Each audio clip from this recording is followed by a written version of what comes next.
Meeting का agenda क्या है, ये आपको बताते हैं। दरअसल दोनों नेताओं की मीटिंग में वेस्ट में टेंशन क्यों है, इसको इस तरीके से समझिए। जो 5 पॉइंट का एजेंडा है वो क्या है? अमेरिका की बादशाहत को खत्म करना है। जैसा हम बार बार बता रहे हैं कि सुपर पावर अमेरिका से बड़ा भी कोई पावर है, वो ये दोनों प्रूव करना चाहते हैं। नेटो से पावरफुल सैन्य संगठन बनाना। अभी तक विश्व की बात करें तो नेटो ही सबसे मजबूत जो है वो सैन्य संगठन है। ऐसे में दुनिया से वेस्ट के प्रभुत्व को खत्म करना जो है, यानी ग्लोबल डोमिनेंस। वेस्ट अभी जब भी ग्लोबल डोमिनेंस की बात होती है तो जो यूरोपियन कंट्रीज है, जो पश्चिमी देश है, वो अपना डोमिनेंस बताते हैं इसमें। तो इसको भी खत्म करना एक बहुत बड़ा मकसद है। इंटरनेशनल ट्रेड की अगर बात करें तो विश्व व्यापार में डॉलर का वर्चस्व खत्म करना, सबसे जो मजबूत करेंसी डॉलर मानी जाती है उसकी बादशाहत को खत्म करना भी मकसद है। और साथ ही मुस्लिम वर्ल्ड, मुस्लिम देशों को अमेरिका से दूर अपने साथ लाना। बहुत सारे से मुस्लिम कंट्रीज हैं जो अलग थलग हैं, तो उनको एक साथ लाना अमेरिका से अलग करके, ये भी इसका मकसद है। हमारे साथ major general A K. Siwach sir, defence expert, जुड़े हुए हैं। जनरल सिवाज, बहुत बहुत स्वागत है आपका टाइम्स नाउ भारत पर। सबसे पहले तो ये बताएं कि इस मुलाकात को सर आप किस तरीके से देख रहे हैं? जिनपिंग गए हैं रूस पुतिन से मिलने, और जो बात उन दोनों के बीच में हो रही है या फिर जो होगी, वो साफ साफ संदेश है तमाम पश्चिमी देशों के लिए। हाँ बिल्कुल, देखो सच्चाई है श्वेता, ये जो मीटिंग है शी जिनपिंग और पुतिन के बीच में बहुत ही महत्वपूर्ण है। उसकी कुछ वजहें हैं। एक तो सच्चाई है कि ये लड़ाई एक अद्भुत मोड़ पे पहुंच गई है अभी, और अब सोचने में आया है कि हो सकता है रूस एक स्प्रिंग ऑफेंसिव करे, जो कि समर ऑफेंसिव कि जो कि मई के महीने के अंदर एक बहुत बड़ा हमला करेगा जो यूक्रेन पे 3 प्रोंग से, एक बेलारूस से, एक ईस्ट यूक्रेन से, एक साउथ चाइना सी में। और ऐसे में उसको मदद चाहिए, अम्यूनिशन, वेपन और की चाइना से, क्योंकि अभी तक उसको ज्यादा हथियार मिले नहीं है। 1 साल से अकेला लड़ रहा है। उसको हथियार मिले हैं ईरान से, शाही ड्रोन, या कुछ नॉर्थ कोरिया से वेपन्स और अम्यूनिशन। चीन अभी तक खुल के रूस के साथ नहीं आया है, क्योंकि चीन एक चालाक देश है। उसको पता है अगर वो खुल के आता है रूस के साथ तो उसके ऊपर इकोनॉमिक सैंक्शन लग सकती हैं, क्योंकि उसका जो ट्रेड है यूरोपियन यूनियन और यूएस के, वो $3 ट्रिलियन है। और बहुत ज्यादा कंपनियां हैं जो चीन की यूरोप और यूएस में काम कर रही हैं, उनको भी एडवर्स इंपैक्ट पड़ेगा। तो ऐसे में खुल के नहीं आया था, मगर अब लगता है कि चीन जो शी जिनपिंग है रूस के साथ खुल के आ जाएगा और वो पूरे जोरों से मदद करेगा। तो ये एक बहुत इंपॉर्टेंट चीज है। ये मदद सर यहाँ पर ये भी समझना होगा कि मदद किस चीज में करेंगे? क्या शांति की जो बात हो रही है उसको लेकर मदद होगी, या फिर इस युद्ध में हथियारों की मदद होगी? दोनों बातें हैं। देखो सच्चाई यह है कि अगर जो स्प्रिंग ऑफेंसिव होता है तो रूस की खुल के मदद करेगा। क्या डायरेक्टली करेगा या इनडायरेक्टली करेगा, थ्रू बेलारूस या नॉर्थ कोरिया, क्या डायरेक्ट? अब पॉइंट आता है कि जो पीस प्लान है जो लेके गए हैं शी जिनपिंग, वो भी एक बड़ा महत्वपूर्ण कड़ी है इस गेम की, क्योंकि इसलिए अभी ही शी जिनपिंग ने जो ईरान और सऊदी अरेबिया जो कट्टर दुश्मन थे एक दूसरे से, एक शिया है एक सुन्नी है, उनको इन्होंने डिप्लोमेटिक रिलेशन जो है स्टार्ट कर दिए, और वो किया शी जिनपिंग ने बीजिंग बुला के। तो वो एक गेम चेंजर था। तो सारे मिडिल ईस्ट में एक चर्निंग इफेक्ट हो गया है कि जो सऊदी अरेबिया, यूएई कभी अमेरिका के साथ खड़े थे, आज वो ऐसा लगता है वो चीन की तरफ या रूस की तरफ उनका झुकाव है। तो ऐसे में ऐसा लगता है कि कहीं पीस मेकर का काम कर सकते हैं, जिस प्रकार से 12 पॉइंट पीस प्लान ली है, क्योंकि रूस भी अब थक गया है,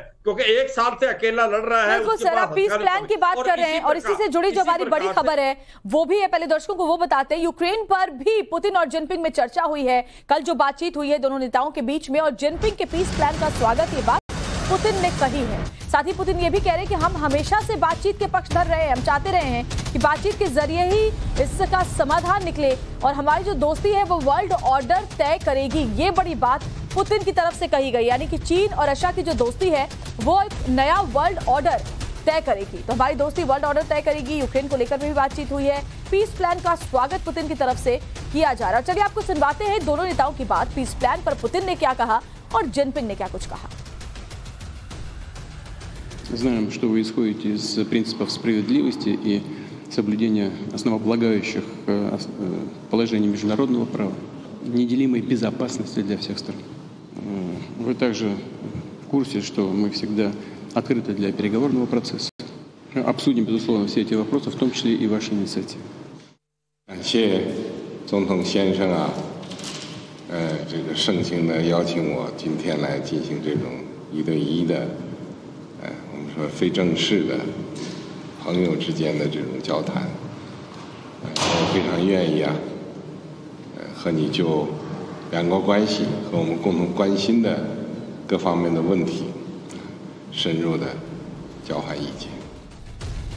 तो भले ही पीस प्लान की बात की जा रही हो, लेकिन यूक्रेन और वेस्ट को जिनपिंग पर भरोसा नहीं है। पश्चिमी देश चीन को अब भी रूस से भी बड़ी चुनौती मानने लगे और कारण क्या है? दरअसल जिनपिंग के पीस प्लान पर किसी को भरोसा क्यों नहीं है? चलिए ये भी आपको समझाने की कोशिश करते हैं कि क्यों चीन किसी के भरोसे के काबिल लोग उसे नहीं समझते। दरअसल वेस्ट ने चीन के पीस फॉर्मूले को खारिज किया है। जिनपिंग के मन में खोट है, वेस्ट की ये रिपोर्ट है। चीन ने 12 पॉइंट पीस फॉर्मूला यूक्रेन को दिया था जिसके जरिए युद्ध रोकी जा सके, लेकिन भरोसा चीन पर है नहीं। आईसीसी के अरेस्ट वारंट के बावजूद पुतिन से जिनपिंग का मिलना अपने आप में संदेश है कि वो किसी भी हाल में पुतिन के साथ हैं। चीन ने कभी रूस के हमले का विरोध नहीं किया है, कभी नहीं कहा कि रूस ने हमला करके गलत किया। संयुक्त राष्ट्र में हमेशा रूस के साथ नजर आया है चीन, और इसके अलावा रूस पर पश्चिमी प्रतिबंधों का चीन ने हमेशा विरोध किया। जो सैंक्शंस रूस पर लगाए गए हैं उसका भी विरोध चीन ने किया है। तो इसका साफ साफ मतलब यह है कि चीन जो अपनी मंशा है, अपना जो स्टैंड है, वो बिल्कुल क्लियर कर चुका है वर्ल्ड के सामने, और इसी को लेकर के जो तमाम पश्चिमी देश हैं, यूक्रेन, किसी को भी भरोसा चीन पर है नहीं कि जो पीस का प्लान है उसके लिए वाकई मन साफ रख करके जिनपिंग वहां पर गए हैं। जनरल सिवाच, चीन की जो मंशा है वो पूरी दुनिया जानती है। चीन बिल्कुल साफ मन से कोई भी कदम उठाने वालों में से है नहीं। अगर चीन पीस प्लान की बात कर रहा है, अगर पुतिन से मिलने वो गए हैं जिनपिंग, तो इसके पीछे भी कोई ना कोई मकसद जरूर उनका है, उनका अपना कोई ना कोई हित जरूर है इसमें।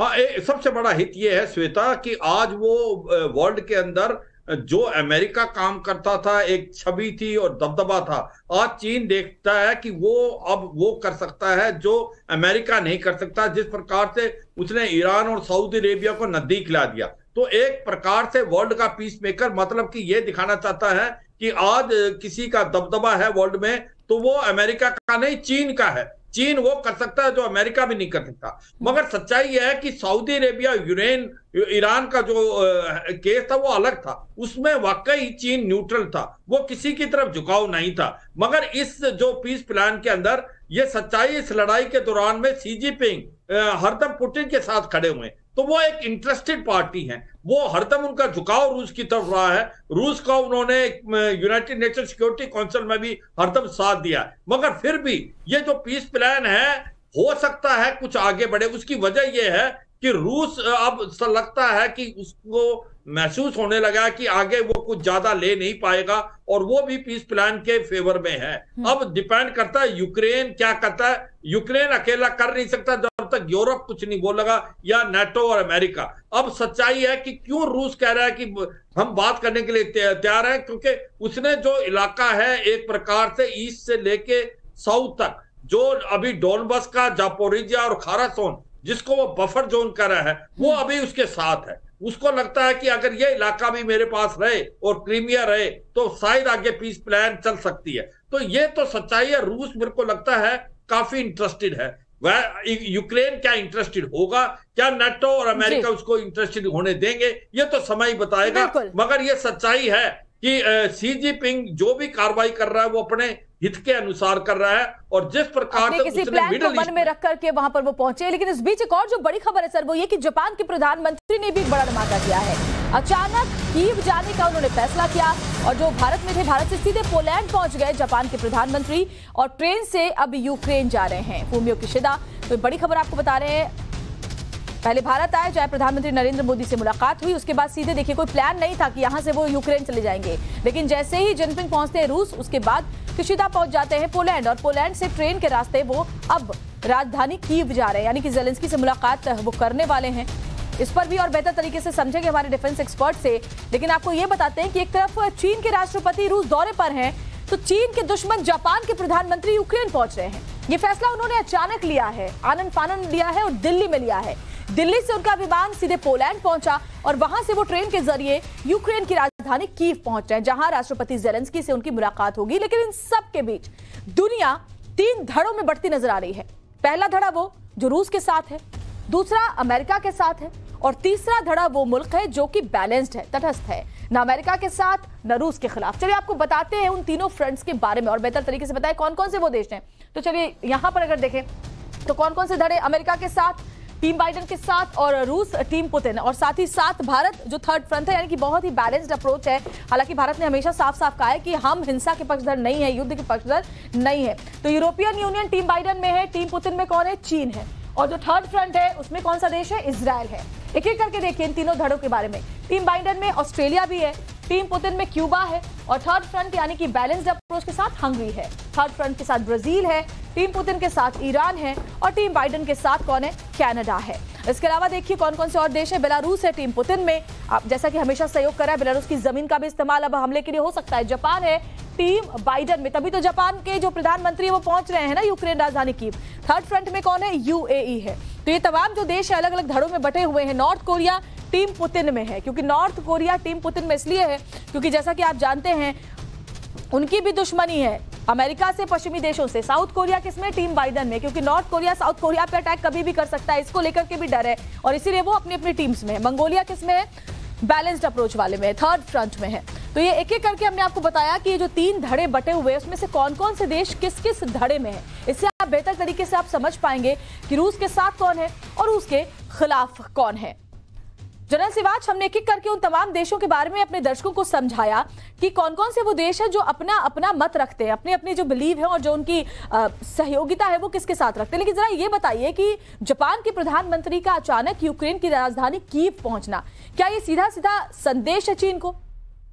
हाँ बिल्कुल, देखो ये सच्चाई है कि श्वेता कि अभी जो देखें अगर यूक्रेन के साथ अगर कोई खड़ा था तो वो यूरोप कंट्री, नाटो और अमेरिका थे। मगर अब जैसे जापान और कोरिया या ऑस्ट्रेलिया जो जाए, अगर जापान के प्रधानमंत्री जाते हैं फूमियो किशिदो, तो ये एक बहुत साफ सुथरा मैसेज है। पहला मैसेज है यूक्रेन के साथ को और अमेरिका और बाकी नाटो में कि हम आपके साथ खड़े हैं, हम यूक्रेन के साथ खड़े हैं। और कहीं ना कहीं ये मैसेज है चीन को भी कि आप अगर जो साउथ चाइना सी के अंदर या इंडो पैसिफिक के अंदर जिस प्रकार से आप एक्सपेनिज्म कर रहे हो, आप रूस के साथ मिल रहे हो, तो हम बिल्कुल साथ में हैं यूक्रेन के। तो ये सच्चाई है कि दो धड़ों में तो बटा है, ये तीसरा जो धड़ है न्यूट्रल है। तो ये एक आज की तारीख में कोई डाउट नहीं, रूस के साथ चीन भी है, ईरान भी है, नॉर्थ कोरिया भी है, ये जो देश है, और बेलारूस है, इसमें कोई शक नहीं। और किसी हद तक इसको माना जाता है कि आज की तारीख में इसके जो न्यूट्रल पक्ष में जो हैं वो कहीं ना कहीं ज्यादा होते जा रहे हैं, स्पेशली मिडल ईस्ट अब अमेरिका की तरफ झुकाव में नहीं है, ये एक हमें सोचना पड़ेगा। और अमेरिका के साथ सारे यूरोप की कंट्री, नाटो खड़े हुए हैं। ये सच्चाई है कि अब जिस प्रकार से ये सारा टर्निंग इंपैक्ट हो रहा है, इसके कारण आप देखेंगे वर्ल्ड ऑर्डर चेंज होगा, एक मल्टीलैटरल वर्ल्ड ऑर्डर बन के आ रहा है। ये सच्चाई है कि जो आपने बहुत अच्छा बोला था कि डॉलर का जो दबदबा था उस पर भी कहीं ना कहीं अब ठेस लगेगी। भारत की जो करेंसी रुपी है उसको भी कई मान्यता मिल रही है, जिस प्रकार से रूस और भारत का ट्रेड है, रूस भारत और श्रीलंका का ट्रेड, भारत और बांग्लादेश का ट्रेड, तो ऐसे में बदलाव आएगा। और मुझे लगता है ये एक बहुत ही इंटरेस्टिंग खबर है कि अभी फूमियो किशिदो जो प्राइम मिनिस्टर हैं जापान के, भारत से डायरेक्टली पोलैंड जाके कीव जाते हैं। और यह भी सुनने में आया ऐसा भी हो सकता है, जिसके चांसेस कोई कह नहीं सकता, कि शी जिनपिंग कहीं यूक्रेन ना चले जाएं बात करने के बाद, अगर वो समझते हैं शांति दूत के तौर पर खुद को स्थापित करने के लिए, अमेरिका की बादशाहत को खत्म करने के लिए, हो सकता है शी जिनपिंग की तरफ से इस तरह के भी कदम उठाए जाए। लेकिन जो बड़ी खबर है सर पहले वो बताते हैं अपने दर्शकों को। दरअसल यूक्रेन को पश्चिमी देशों की बड़ी मदद के लिए यूरोपियन यूनियन एकजुट हो चला है। यूरोपियन यूनियन ने डिफेंस पैकेज का भी ऐलान किया है, ये बड़ी खबर। अमेरिका ने भी नए डिफेंस पैकेज का ऐलान कर दिया है। पिछले 1 साल से ज्यादा के वक्त हो चुका है और ऐसे में यूक्रेन की मदद इन यूरोपियन देशों की तरफ से लगातार की जाती रही है। बड़ी मदद का ऐलान एक बार फिर से कर दिया गया है। यूरोपियन यूनियन साफ कह रहा है कि हम जब तक ये लड़ाई जारी रहेगी इसी तरीके से मदद करते रहेंगे।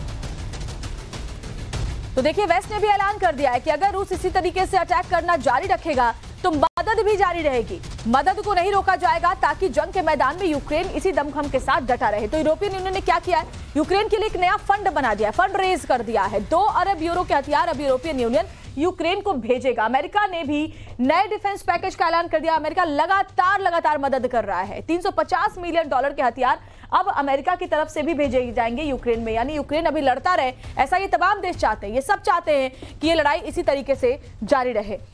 जनरल सिवाच, यूरोपियन यूनियन की हम बात करें, नेटो की बात करें, अमेरिका ये लगातार मदद कर रहे हैं यूक्रेन की, और लगता नहीं कि बिल्कुल भी युद्ध थमे, इसको लेकर के कोई बातचीत की पहल इनकी तरफ से की जा रही है। रूस तो बार बार कह रहा है कि हम तो हमेशा से बातचीत के पक्षधर हैं, मगर ये पश्चिमी देशों के हाथों में खेल रहा है यूक्रेन, इसलिए तो बातचीत नहीं करता।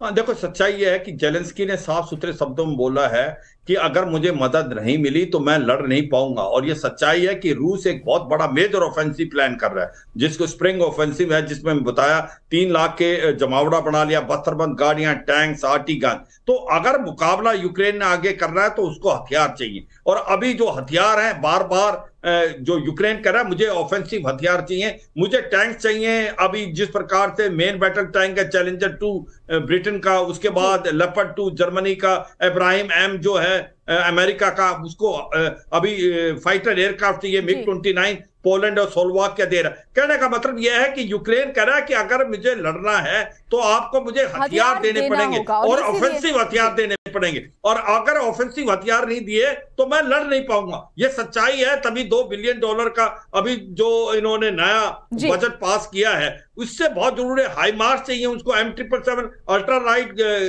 गन चाहिए उसको, बस्तरबंद गाड़ियां चाहिए उसको, टैंक चाहिए उसको, एयरक्राफ्ट चाहिए, एयर डिफेंस सिस्टम चाहिए। इसीलिए हथियारों की मदद लगातार की जा रही है और आगे भी की जाती रहेगी इन देशों की तरफ से। जैसा कि उन्होंने कहा है कि आप जंग करते रहिए और हम आपको हथियार सप्लाई करते रहेंगे। देखना होगा कि आज की जो बायलैटरल टॉक्स है रूस और चीन के बीच में, उसमें क्या कुछ निकल कर सामने आता है। बहुत बहुत शुक्रिया आपका सर।